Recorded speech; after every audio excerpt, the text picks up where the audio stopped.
Dosimetry. What is dosimetry? Dosimetry is an estimated dose or a dose equivalent that is meant to identify potential harm. So you can get a dose of medicine and there may be potential harm. 1 in a million people may react to that dose. That becomes a statistic in dosimetry, in understanding possibly causal relationships. But remembering that there might not be a relationship. We're still evaluating. So this is a nuance in dosimetry. Dosimetry is very specific. In high energy particle dosimetry, you're talking about elemental, subatomic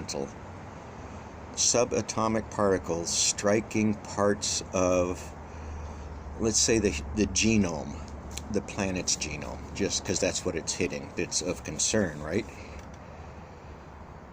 So this dosimetry means that we have identified a percentage of risk. Now when you go look at those percentages, some of them are infinitesimal. We've got a pretty good risk knowledge of driving a car. There's a good chance you will be in or see a car accident in your lifetime. And there's statistics around that. But that's not dosimetry particularly, but it is cause and effect, and you evaluate that and maybe lower traffic speeds in general, make cars become safer in general. This is how these things are evaluated. So in dosimetry, radiation dosimetry, every particle has a number assigned to it for risk. And in current dosimetry, there's 2 numbers assigned for risk. One is external dosage, and the other is internal dosage. Now, you can do this with many things. I carried high purity samples that if they got on your skin, they could kill you. It would take some very extensive blood work to remove those chemicals from your body. But as an educated person, you know those risks, those hazards. And just in hindsight, that was assumed. I had a locked case I carried these things in, and it was a shiny one that looked like it carried really important stuff, and traveled a lot with things like that, and that is a risk. It is a high risk if somebody has intent of harm. So these things are out there. They have been out there. Those were heavy metals that I had in liquid standards. So these things we have done for so long, it's a shame that it's not discussed. So in dosimetry, I mentioned every single particle has high energy particle. Let's use just alpha and beta and gamma. And alpha has frequency ranges, beta has frequency ranges, and gamma energy has frequency ranges, but the particles have different mass. They could have the same frequency, but their mass drives their behavior. But it's not truly mass at this point. It is frequency. Because the frequency causes interactions at the atomic level. This is how complicated nuclear particle physics is in dosimetry. But we do know that specific frequency particles, specific energy particles, react with specific chemicals and compounds in our bodies and can change them. The external effect typically is skin loss. Okay? Photon radiation, we're not talking about, well, I'm talking about photons now, but that isn't what I discussed, because that is a discrete particle, separate, but it has frequencies, and the frequencies are what define the absorptions of, for instance, UV light. So UV, we know, burns skin. It causes skin to slough off and die, and you get fresh skin. And we've grown up with this. We don't go out in the sun. We put sun lotion on. People that have grown up historically with a lot of sun have actually changed their skin pigments to be able to live in the environment so that those external rays don't do as much harm. So there's a little reason for skin color.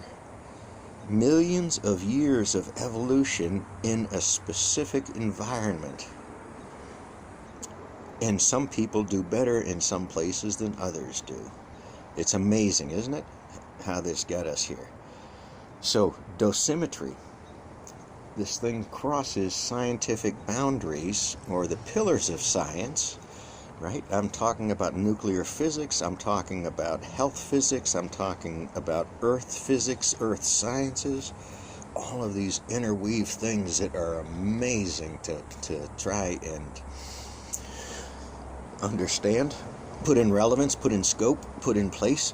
So dosimetry specifically with gamma radiation, alpha radiation, and beta radiation is very harmful internally, just like heavy metals are very harmful internally. As a happenstance, a whole lot of nuclear decay particles decay into either abrasive, abusive elements, say pH changers, or they change into heavy metals like lead, like arsenic, like silver. Not silver. There's another one I'm trying to think of. Anyway, the facts, the sciences are out there, but they are so obscure, so hard to understand. So in these big conversations, a health physicist doesn't walk in to try to explain this. First off, it's a lecture series. And second off, some of the questions can be hard to, you don't want to even get associated with a conversation if you're a professional, because somebody is going to drag that in. They're going to use that against you professionally, that you misspoke. One little piece of something will get dragged out and across the everspheres, and he didn't say it like I wanted him to say it. They didn't. Whomever didn't say it. So dosimetry is a huge key in understanding pollution overall. Using that word, asking that word about things, if you understand the context, will usually get you confusion with most people in a doctor's office.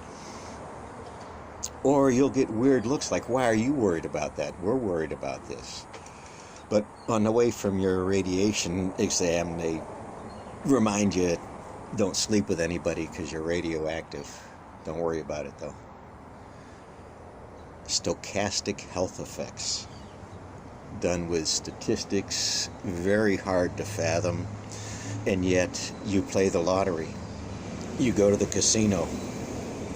You know the lottery wins and the casino wins, but you have a chance. Well, another not too long one. I did try to stay on focus here, right? Because, but this dosimetry thing is one of the keys. Where do you go to find the conversation and understand the conversation?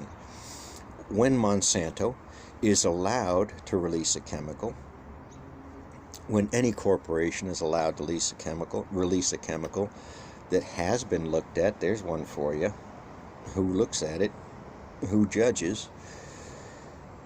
There is a risk associated with it. Period. Almost period. This is the CDC's job, the Center for Disease Control, and above them there's organizations like the WHO and the WHO-I, But the sciences disappear. The sciences become split, broken, spread apart, blurred. The only thing I'm sure I'm not strong on is what the dose means. A specific dose. Iodine 131, we know, accumulates in the thyroid. Very easy one. We know that the strontium 90 that accumulates in tobacco causes lung cancer. That is internal dosimetry.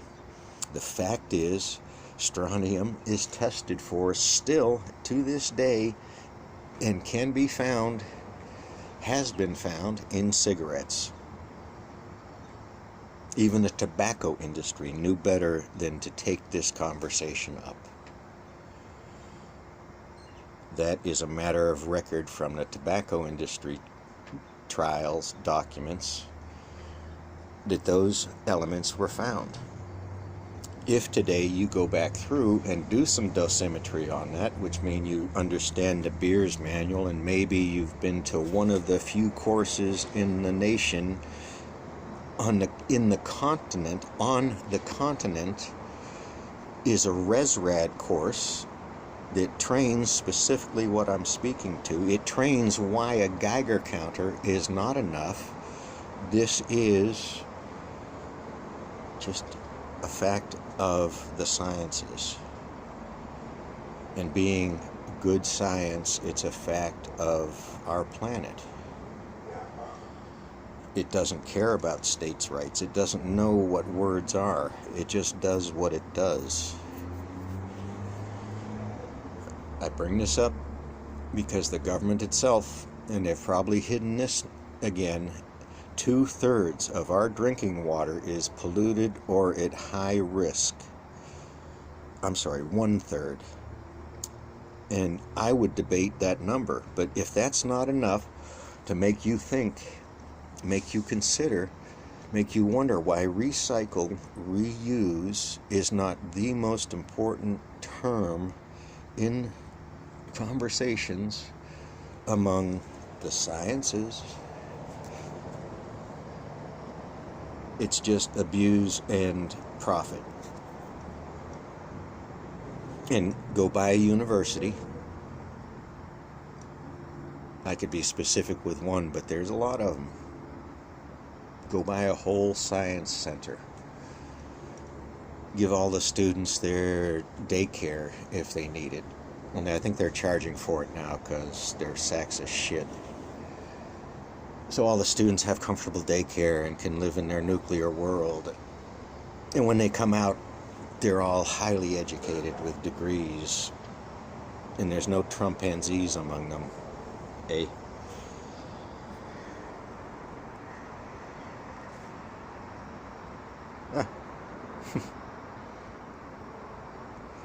And it's a beautiful day. How do you? This isn't healthy, and yet somehow I think it is.